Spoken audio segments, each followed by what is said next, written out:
नमस्कार, सीएनबीसी आवाज Motilal Oswal live studio में आप सभी का स्वागत है। आप देख रहे हैं ट्रेडर्स हॉटलाइन। मैं हूं आपके साथ श्रेया ठाकुर, मेरे साथ मौजूद है मेरी सहयोगी कंचन नौटियाल और आज के मेहमान राजेश सातपुते जी, जो अगले आधे घंटे आपके सवालों के जवाब देंगे। और बाजार पे नजर फिराएं तो देखिए, लगातार 6 दिन की गिरावट के बाद आज बाजार में अच्छी तेजी देखने को मिल रही है। ब्रॉडर मार्केट देखिए काफी ज्यादा सुधरता हुआ, मिड कैप स्मॉल कैप में अच्छी तेजी, 1.5% करीब मिड कैप उछलकर कामकाज कर रहा है। निफ्टी को देखिए डे हाई के आसपास फिलहाल ये आता हुआ। बैंक निफ्टी में भी 240 अंकों से ज्यादा की तेजी। लेकिन सवाल यहां से कई सारे अहम कि ये तेजी कितनी टिकाऊ है, आगे ट्रेडर्स और इन्वेस्टर्स क्या रणनीति अपनाएं, इन सभी सवालों के जवाब जानेंगे, इस पर गहरी चर्चा करेंगे, साथ ही आपके सवाल लेंगे। चलिए शुरुआत करते हैं हेडलाइन से।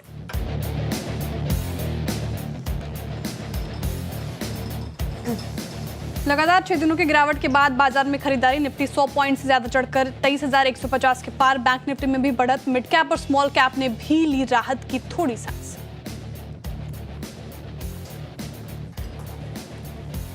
फार्मा और मेटल में आज सबसे अच्छी खरीदारी। दोनों सेक्टर इंडाइसेस 1.5% से ज्यादा चढ़े। फार्मा में औरो और साथ ही साथ ल्यूपिन में 4% से ज्यादा का उछाल। सरकारी कंपनियों में भी रौनक, वहीं आज आईटी में हल्का दबाव। उम्मीद से अच्छे क्वार्टर 3 नतीजों से मुथूट फाइनेंस में तूफानी तेजी। शेयर 6% चढ़कर बना वायदा का टॉप गेनर। अच्छे नतीजे और ब्रोकरेज के बुलिश व्यू के बाद जुबिलेंट भी 5% चढ़ा। वहीं खराब रिजल्ट्स के बाद भारत फोर्ज वायदा के टॉप लूजर्स में शामिल। बाजार में आवाज स्पॉटलाइट शेयर्स का जलवा। एसबीआई कार्ड करीब 6% ऊपर। बजाज फिनसर्व में भी हल्की खरीदारी। कल दिए डिवीज लैब और मुथूट में दिख रहा है अच्छा एक्शन। इधर राजेश सातपुते की सुबह की कॉल्स लुपिन और चोला इन्वेस्टमेंट रही सुपरहिट। आ जाएंगे निफ्टी में शामिल। हिंडाल्को के नतीजे 50% बढ़ सकता है कंपनी का प्रॉफिट। मार्जिन में भी सुधार संभव। साथ ही यूबीएल और मनप्पुरम समेत वायदा की 5 कंपनियों के रिजल्ट्स पर भी होगी नजर।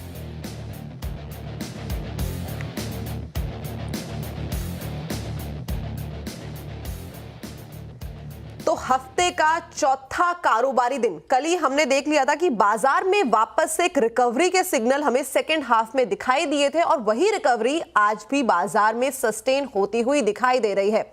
इसके साथ ही साथ बाकी के मेजर इंडाइसेस में भी अच्छी खासी बढ़त देखने को मिल रही है। और इसके अलावा जो आवाज स्पॉटलाइट के स्टॉक्स है उसने तो बाजार में अपना जलवा दिखाया ही है। और हमारे साथ राजेश सातपुते जी भी हैं। इनकी जो सुबह की टॉप कॉल्स है वो भी काफी ज्यादा एक्शन में है। Satpute sir, first of all congratulation and very good morning. Very good morning Kanchan ji and Shreya ji and good morning everyone and thank you for that. जी सर, जितनी भी आपकी टॉप कॉल्स हैं उनका एक्शन तो हम देखते ही हैं डे बाय डे बाजार के अंदर, लेकिन आज का एक्शन किस तरीके का रहने वाला है मेजर इंडाइसेस का? देखिए श्रेया जी, अगर सॉरी कंचन जी, देखिए मुझे लगता है कि निफ्टी में कल जो रिवर्सल हुआ 22,800 से, जो हम लोग एक्सपेक्ट कर रहे थे कि क्या ये होल्ड करेगा, तो उसने एक बार के लिए तो होल्ड किया। तो वो जो रिएक्शन है और वो जो रिलीफ रैली प्ले है, ये कहाँ तक जाएगा? मेरे हिसाब से 23,300 से लेके 23,350 तक का स्विंग मिलना चाहिए। हालांकि आज एक्सपायरी है तो ऑब्वियसली वोलेटिलिटी तो होगी। Expiry equal to volatility, higher volatility, तो ये वोलेटिलिटी तो होगी।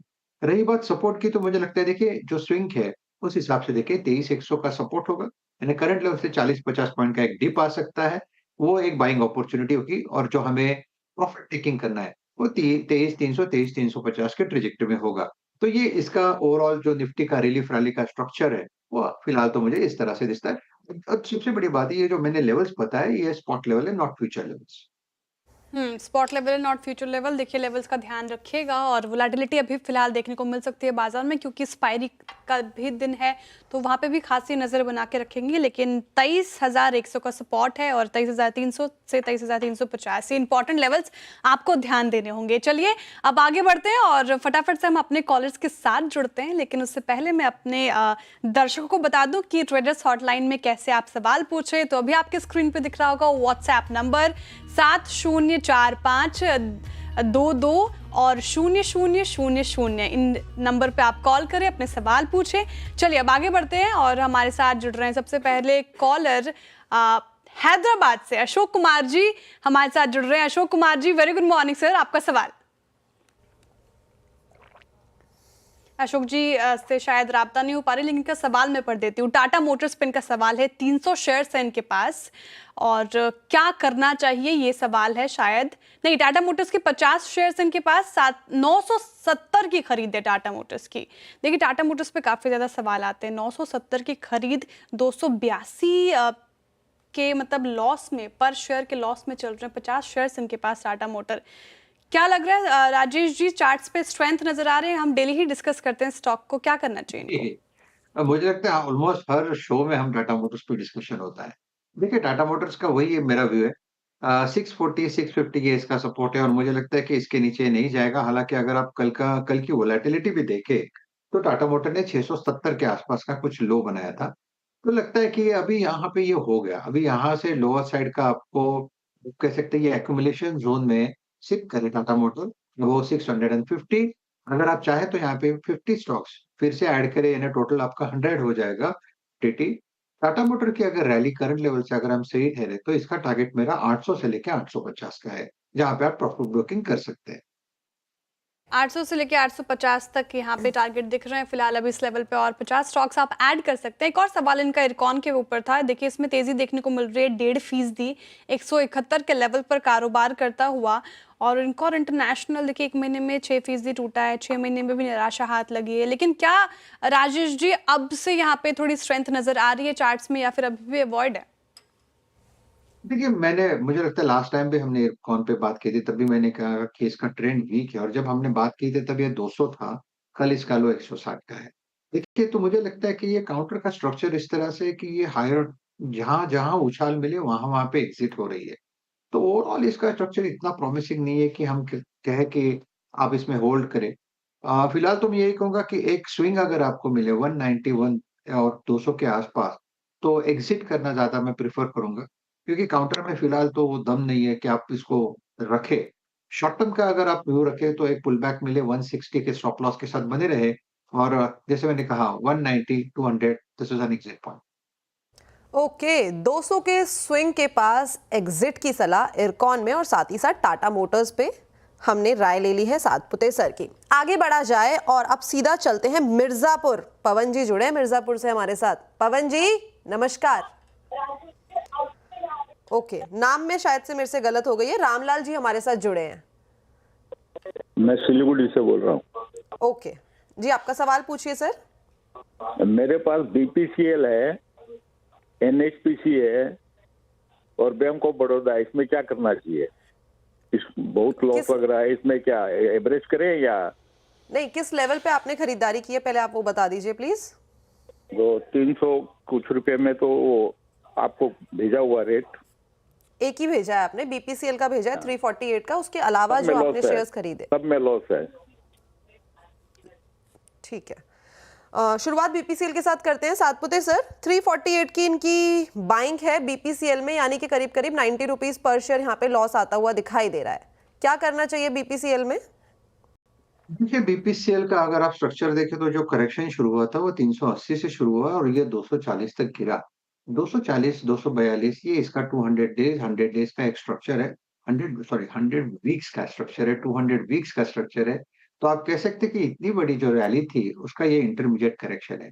आई थिंक ये इंटरमीडिएट करेक्शन बीपीसीएल में खत्म हो चुका है। ओवरऑल ओएमसी जो है उसका एक मूव होता है, वो क्रूड के साथ होता है। तो मुझे लगता है कि यहाँ पे फिलहाल थोड़ा बहुत प्रेशर हो सकता है, लेकिन यहाँ से एक मूव मिलना चाहिए। इवेंचुअली यहाँ से मूव मिलेगा, वो करीबन 300-320 तक का होगा। तो 250 के सपोर्ट के लिहाज से अगर आप देखें तो आपका स्टॉप लॉस होगा 235 का और बने रहे। जैसे मैंने कहा 300-320 के आसपास के लिए एक बार अगर उस लेवल तक आता है तो मे बी आप फिर से एक बार कॉल कर सकते हैं, क्योंकि अगर बाजार का स्ट्रक्चर चेंज होता है, निफ्टी का इंडेक्स का स्ट्रक्चर चेंज होता है, तो obviously with respect to stocks वो भी चेंज होता है। हमारा स्टॉक्स का व्यू भी चेंज होते रहता है। तो इंडेक्स के सामने मुझे लगता है फिलहाल it's a hold for me. Okay, तो बीपीसीएल में सर ने अपनी राय दे दी है। बाकी के दो स्टॉक एक बार आप सर वापस से रिपीट करेंगे प्लीज। पीसी ओके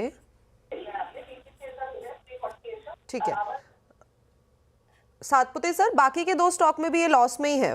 दो बाइंग प्राइस इन्होंने बताया नहीं है, लेकिन इस टाइम पे क्या करना चाहिए? आई थिंक बीएल कहा ना उन्होंने? पीसीबीएल। PCBL, PCBL. देखिए पीसीबीएल का चार्ट अगर आप सॉरी देखें तो sir, 300 Satpute sir, NHPC, NHPC, okay. NHPC. देखिए एनएचपीसी का स्ट्रक्चर जो है वो मेरे हिसाब से अपने बाइंग जोन पे आ गया है। 75 के आसपास इसका एक आप कह सकते हैं कि एक मल्टीपल सपोर्ट बनता है। नॉट ओनली 75, 74 से लेकर 70, तो ये क्लस्टर ऑफ सपोर्ट है और इस सपोर्ट से एनएचपीसी चलना चाहिए। इसका पहला टारगेट आएगा 86 का, जो कि इसका 200 डेज मूविंग एवरेज है। सो 86, 85, 86 से इसका पहला टारगेट है। अगर उस लेवल के ऊपर निकले, फिर मैं कहता हूँ ये 95, 100 तक जाएगा। तो करेक्शन अच्छा खासा हो चुका है, सपोर्ट पे खड़ा है, इसलिए it's a hold. Stop loss जो होगा आपका वो रहेगा 70 का। ओके, तो ये राय थी एनएचपीसी पे। एक सवाल और था इनका बैंक ऑफ लेकिन बड़ौदा पे, उसमें भी लॉस में है सर, एक बार उस पे भी राय बता दीजिए। देखिए बैंक ऑफ बड़ौदा जो है ये भी अपने सपोर्ट पे खड़ा है। 210 का वो सपोर्ट है। इसका जो स्विंग टारगेट है वो करीबन 235 टू 240 का है। अगर बाजार चलेगा, इंडेक्स संभलेगा, तो ऑब्वियसली ये भी संभलेगा। और सबसे बड़ी बात है, bank of Baroda, Canara bank, state bank of India, ये जो पीएसयू बैंकिंग स्टॉक्स है, ये आप कह सकते हैं कि सबके फेवरेट है और शॉर्ट टर्म मूव्स अच्छे मिलते हैं। करंट लेवल से 210 से मैं एक अच्छा मूव एक्सपेक्ट करता हूँ। फिलहाल तो आप बने रहें, स्टॉप लॉस रहेगा 206 का। जैसे मैंने कहा टारगेट रहेगा 235, 240 पोजिशनल। ठीक है, 206 के स्टॉप लॉस के साथ बैंक ऑफ बड़ौदा में बने रहे। एनएचपीसी को भी होल्ड करने की सलाह मिली है आपको। तो फिलहाल ये रणनीति इन दोनों स्टॉक्स के ऊपर। अब चलते हैं अगले कॉलर की तरफ। सौमित्र जी हमारे साथ जुड़ रहे हैं बेंगलुरु से। सौमित्र जी, वेरी गुड मॉर्निंग सर, आपका सवाल। Good morning ma'am, good morning sir. मेरा क्वेश्चन है कि मैंने जोमेटो लिया था 2 years बैक 600 शेयर 54 रुपीज में, फॉर लॉन्ग टर्म लिया था मैंने। तो इसमें मुझे क्या करना चाहिए, मतलब कितना टारगेट है? मैंने 5 years का टारगेट के हिसाब से लिया था इसको। वाओ, 54 की खरीद और अभी 220 पे कारोबार कर रहा है। 165 रुपए से ज़्यादा प्रति शेयर पर ये प्रॉफिट कमा रहे हैं जोमेटो में। और जिस तरीके से राजेश जी हमें इसमें गिरावट देखने को मिली थी, तो हमने कहा था कि 200 के लेवल पर फिर से इनको सबको ऐड करना चाहिए। क्या करना चाहिए? इनको होल्ड करें? होल्ड तो कर ही सकते हैं, लेकिन क्या यहाँ से और शेयर्स ऐड करें? आपकी रणनीति क्या कहती है? देखिए ये जो सब न्यू एज कंपनीज है उसके डायनामिक्स चेंज होते रहते हैं, तो इसकी वजह से इसमें आप वोलेटिलिटी और चॉपीनेस ज्यादा देखते हो। ओवरऑल जो जोमेटो पे व्यू है, जो बायस होता है वो हमेशा पॉजिटिव होता है। ये बाय ऑन डिप वाला काउंटर है ऐसा मुझे लगता है। तो ये 200, 210 ये इसका क्लस्टर है, सपोर्ट है। करंट लेवल से जो रैली मिलेगी करीबन 250 से लेके 280 तक मिलेगी। प्रोबेबली उसके लिए 3 से 6 महीने का वक्त लगेगा। तो अब मैं तो यही कहूंगा, जब तक ये 200 के ऊपर मेंटेन करता है तब तक बायस पॉजिटिव रहेगा। आप आपकी जो लॉन्ग पोजीशन उसमें बने रहे। अब की जो बाइंग है वो भी लोअर साइड की है, तो वैसे कोई दिक्कत वाली बात तो मुझे लगती नहीं है। तो 200 के नीचे स्टॉप लॉस होगा, होल्ड रखे, 50+ के टारगेट लेके काम करें। ओके, तो ये थी राय जोमेटो अक्का इटर्नल नाम हो गया है चेंज। जोमेटो को अब बोलते हैं इटर्नल। आगे बढ़ा जाए और जो हमारे दूसरे दर्शक हैं उनके साथ जुड़ा जाए। उत्तर प्रदेश से रोहित जी हमारे साथ जुड़े हैं। रोहित जी नमस्कार। नमस्कार मैम। मैम मेरा सवाल कोल इंडिया पे है मैम। 120 शेयर है, 382 की बाइंग है। और Indian oil corporation ma'am 133 rupees की बाइंग है, 250 शेयर है। Okay long term. ठीक है, लॉन्ग टर्म का होराइजन है आपका? यस मैम, लॉन्ग टर्म का। Okay, long term. शुरुआत करते हैं कोल इंडिया के साथ, जहां पे 382 की बाइंग है और 120 शेयर है इनके पोर्टफोलियो में। आज तो इसमें अच्छी खासी तेजी देखने को मिल रही है। आज बाजार में रिवाइवल आया है, सारे ही स्टॉक थोड़े से चलते बने हुए दिखाई दे रहे हैं। 364 is a current market price.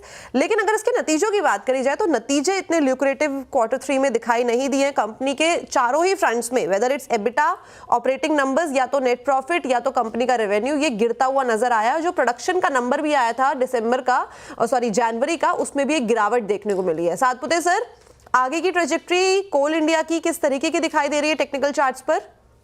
देखिए कोल में जो करेक्शन शुरू हुआ था वो करीबन आप कह सकते हैं कि 550, 600 के लेवल से शुरू हुआ था।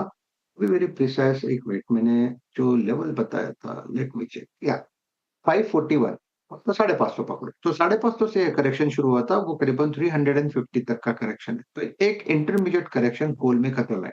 हालांकि ये जो 10-15 रुपए की वोलेटिलिटी, यहाँ पे लोगों को पेन लगेगा, लेकिन मेरे हिसाब से this is a time to accumulate coal, क्योंकि ये अपने इंपॉर्टेंट लेवल पे खड़ा है और वो लेवल है 350 का। तो 350 के ऊपर कोल में बाय बनेगा। हालांकि उन्होंने जो एंट्री किया था 382 का, दैट वाज अ ब्रेकआउट जो कि फेल हुआ। और इसी वजह से वो पेन लग रहा है।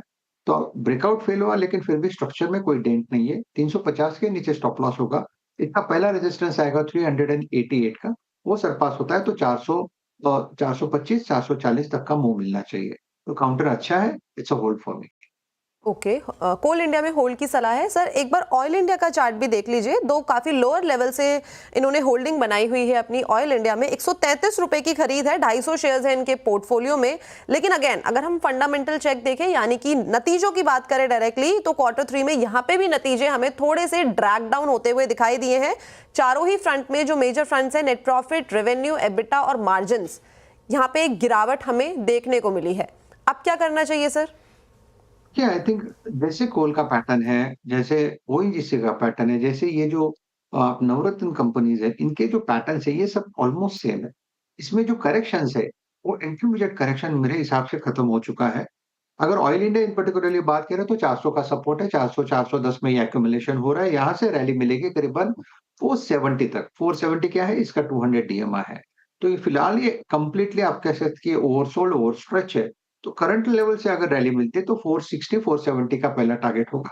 तो 400 के नीचे इसका बाय बनता है। तो आपके मैं ये कहूंगा कि आपकी पोजीशन है लोअर लेवल की बाइंग है तो आप होल्ड रखे। 385 का स्टॉप लॉस होगा। ठीक है, 385 का स्टॉप लॉस लगा के फिलहाल होल्ड करने की सलाह मिली है ऑयल इंडिया में आपको। चलिए अब अगले कॉलर की तरफ बढ़ते हैं। हमारे साथ जुड़ रहे हैं लोकेश भूटानी जी हरियाणा से। लोकेश जी वेरी गुड मॉर्निंग सर, बताइए आपका सवाल क्या है? मेरा सवाल ये है कि मेरे पास तो 100 शेयर है आईसीआईसी बैंक के, 1292 पे खरीदे हैं। अब क्या करना चाहिए, इसका आगे होल्ड करें या? वैसे तो मैं लंबे टाइम के लिए रखे हुए हैं। टाइम फ्रेम तो आपका लॉन्ग टर्म का है। 1290 के आसपास ये खरीदे आपकी और 1264 के लेवल पर फिलहाल कारोबार कर रहा है। लॉस में आप 28 रुपये प्रति शेयर के लॉस में। लेकिन आईसीआईसीआई बैंक के Q3 रिजल्ट की बात करें तो ठीक ही रहे थे। एक महीने में इसने 3% का रिटर्न दिया है। स्ट्रेंथ नजर आ रही है आईसीआईसीआई बैंक में। राजेश जी क्या होल्ड कर सकते हैं फिलहाल? डेफिनेटली होल्ड करना चाहिए मेरे हिसाब से। यहाँ पे एक जो पहला रेजिस्टेंस आएगा वो करीबन 1280 से लेके 1300 के आसपास है। एक बार ये लेवल निकल जाए फिर 1340 तक का मूव आना चाहिए। सो ओवरऑल मेरा व्यू जो है बैंकिंग पे पॉजिटिव है, न्यूट्रल टू पॉजिटिव है, नेगेटिव डेफिनेटली नहीं है। सो देखिए सपोर्ट की बात करें तो 1250 के ऊपर यहाँ पे स्विंग ट्रेडिंग के हिसाब से बाय है तो होल्ड रखे। स्टॉप लॉस रहेगा 1235 का। ओके, तो ये थी राय आईसीआईसीआई बैंक पर। और आज ये स्टॉक जो है वो फोकस में भी है बिकॉज जो इनकी आईसीआईसीआई प्रूडेंशियल एएमसी है, हो सकता है कि मार्केट में हमें जल्द ही लिस्ट होते हुए दिखाई दे। लेकिन रिजल्ट हमें नेट प्रॉफिट, नेट इनकम के फ्रंट में तो ठीक देखने को मिले थे, लेकिन एसेट क्वालिटी को लेके फिर भी कहीं ना कहीं काफ़ी सारे कंसर्न बने हुए हैं।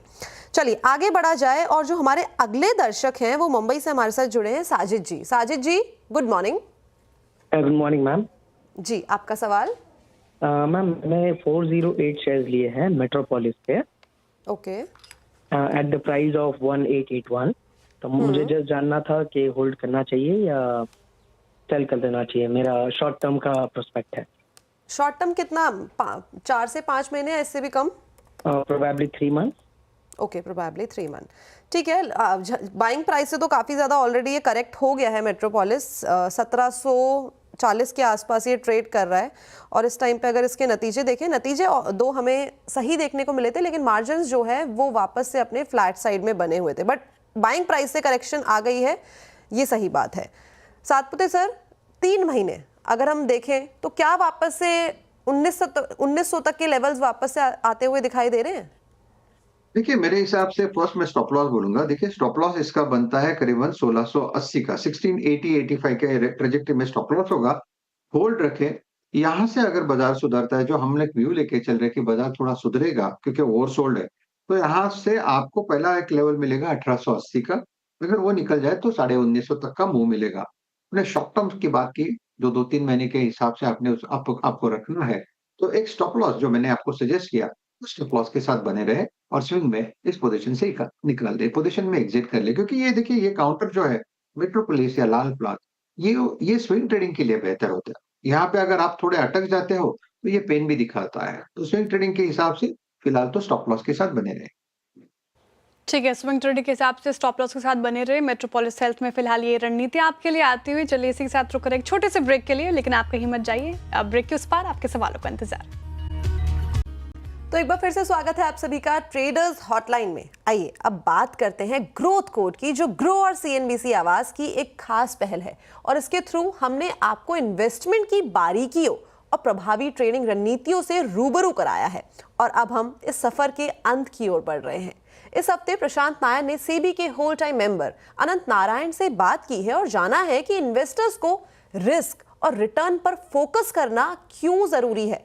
आइए देखते हैं।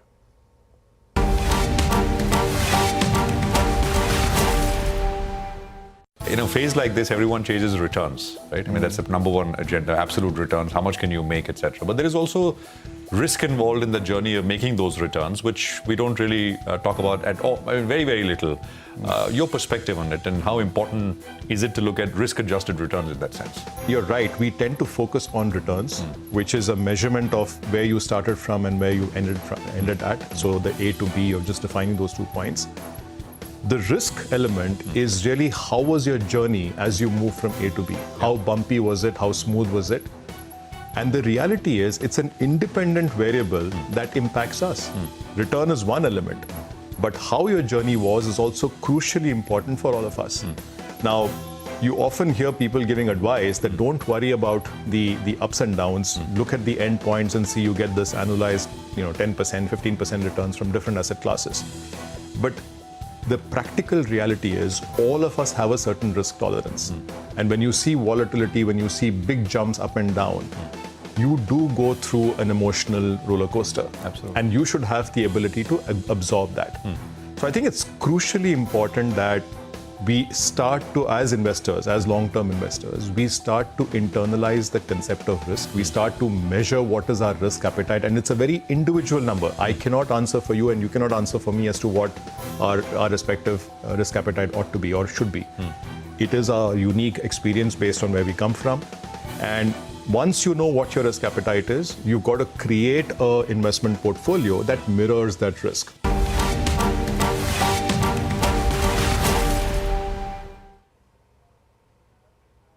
तो चलिए अब हम अपने सोशल मीडिया प्लेटफॉर्म्स के साथ जुड़ते हैं और कुछ वहाँ से सवाल लेने की कोशिश करते हैं। यूट्यूब पे देखिए काफ़ी ज़्यादा सवाल आ रहे हैं।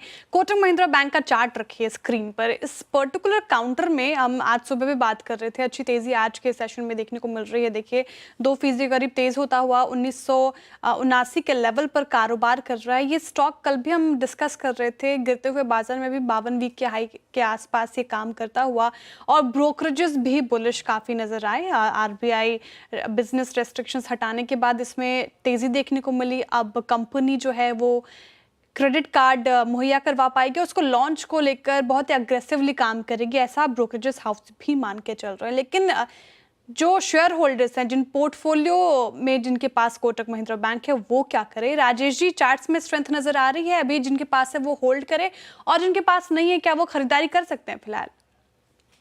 देखिए, जिनके पास है उनके लिए तो डेफिनेटली मैं होल्ड बोलूंगा। और कोटक बैंक मैंने रादर जनवरी सीरीज में मैंने बहुत बार इसे रिकमेंड किया था। इनफैक्ट बजट दिन पे भी कोटक मेरे रडार पे था। तो देखिए 1850 ये इसका पोजिशनल स्टॉप लॉस रखे और बने रहे। 2000 के आसपास ऑब्वियसली ये एफ&ओ वाला काउंटर है फ्यूचर्स में, यहाँ पे 2000 पे कॉल राइटर बैठे हैं। लेकिन मुझे लगता है इवेंचुअली 2000 का लेवल निकलेगा और ये 2200 की तरफ जाएगा पोजिशनली। सो कोटक का स्ट्रक्चर अगर आप देखें तो 1 नॉच थोड़ा बेटर है। हालांकि थोड़ा आप कह सकते हैं आज न्यूज आउट है तो छोटी मोटी प्रॉफिट बुकिंग होगी। तो वो जो प्रॉफिट बुकिंग होगी वो मुझे लगता है कि जो नए इन्वेस्टर्स हैं उनके लिए बाइंग अपॉर्चुनिटी होगी। फिलहाल इस लेवल पे 2000 के आसपास नए निवेश न करें, करेक्शन में मिले तो डेफिनेटली आप इसे ऐड कर सकते हैं। तो ये थी राय कोटक महिंद्रा बैंक पर। सातपुते सर, मुझे एक चीज़ पूछनी है। पोस्ट बजट हम अक्सर देखते हैं बजट के टाइम पे जो फार्मा शेयर्स होते हैं, जो एफएमसीजी शेयर्स होते हैं, वहाँ पे अच्छी खासी हमें तेज़ी देखने को मिलती है। लेकिन इस टाइम पे बाजार इतना अपने लोअर लेवल पे ऑलरेडी आ गया है। इंडाइसेस में भी हमने काफ़ी करेक्शन देखी है और स्टॉक स्पेसिफिक एक्शन की बात करी जाए तो वहाँ पर भी स्टॉक्स अपने 52 हफ्ते के हाई से काफ़ी ज़्यादा करेक्ट हो चुके हैं। अगर फार्मा की बात करें तो जो शेयर्स हैं करीबन 30 से 20% की करेक्शन आ गई है 52 हफ्ते के हाई से। वहीं अगर हम फार्मा की तरफ नजर डालें तो यहां पे भी अच्छी खासी तेजी अच्छी खासी करेक्शन हमें देखने को मिली है 52 हफ्ते के हाई से। अब किस तरीके से समझा जाए मार्केट के अंदर कि ये बेस बन गया है, यहां से वापस से हम अपनी इन्वेस्टमेंट जर्नी को शुरू कर सकते हैं? क्योंकि अक्सर ये देखा जाता है कि डिप्स पे बाइंग की सलाह होती है, लेकिन वो डिप्स को समझे कैसे कि यही आखिरी डिप है? जो सवाल पूछा आपने, क्योंकि देखिए बजट के बाद जो पूरा का पूरा जो फोकस था वो था कंजम्पशंस पे, और जब कंजम्पशंस की बात होती है तो एफएमसीजी पे ऑब्वियसली सब सब फोकस आ जाता है। फार्मा एक अलग अलग चीज है, ये एक डिफेंसिव बेट है। आप कह सकते हैं कि जहां पे आपको कॉन्ट्रा काम करना है बाजार में, जो छिपने की जगह होती है, वो इसी सेक्टर में होती है। लेकिन अनफॉर्चुनेटली इस बार ऐसा हुआ कि बहुत ज्यादा एक्सपेक्टेशंस थी इन दोनों सेक्टर से, लेकिन एफएमसीजी से ज्यादा थी।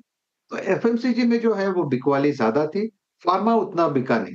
तो फार्मा का जो स्ट्रक्चर है वो अभी भी पॉजिटिव है। फार्मा अगर आप देखें, जैसे कि आज लुपिन की बात की, लुपिन का तो टारगेट भी आ गया। और भी मुझे लगता है कि फार्मा में जो बाइंग होता रहेगा, हर डिप्स पे कहीं ना कहीं हम ढूंढते रहेंगे। इन पर्टिकुलरली मुझे अच्छा लगता है फार्मा, तो मैं ढूंढते रहता हूँ फार्मा कि जहाँ पे डिप मिले वहां पे मुझे बाइंग करना अच्छा लगता है। तो फार्मा ये हमारे रडार पे रहेगा। रही बात एफएमसीजी की, तो देखिए आप देखिए कोलगेट का स्ट्रक्चर, आईटीसी का, ब्रिटानिया का, लीवर का, नेस्ले का और मैरिको, डाबर।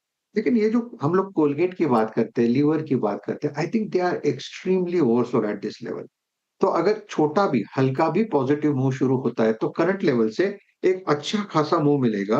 तो कोलगेट की, चलो हम कोलगेट पे पकड़ के बात करते हैं, तो कोलगेट मुझे लगता है 2500 के आसपास यहाँ पे जो बिकवाली होनी थी, क्योंकि ये घटा कहाँ से, 3000 के लेवल से। सो 3000 के लेवल से 2500 तक का एक correction, one bout of selling seems over to me, और यहाँ से एक कॉन्ट्रा ट्रेड बनता है जिसका टारगेट बनेगा फिर से 2700 से 2800। कहीं ना कहीं लगता है ये अट्रैक्टिव बाइंग प्राइस पे खड़े हैं। सॉरी। ठीक है, तो ये थी राय एफएमसीजी और साथ ही साथ हमने फार्मा के ऊपर बात कर ली। साथ पूछे तो थैंक यू सो मच हमारे साथ जुड़ने के लिए, बढ़िया जानकारी शेयर करने के लिए। Thanks a lot for joining us today. तो चलिए ट्रेडर्स हॉटलाइन को आज यहीं पे रैप अप करते हैं, लेकिन आप जुड़े रहिएगा सीएनबीसी आवाज के साथ। श्रेया आपके साथ लेके आएंगी खिलाड़ी नंबर 1।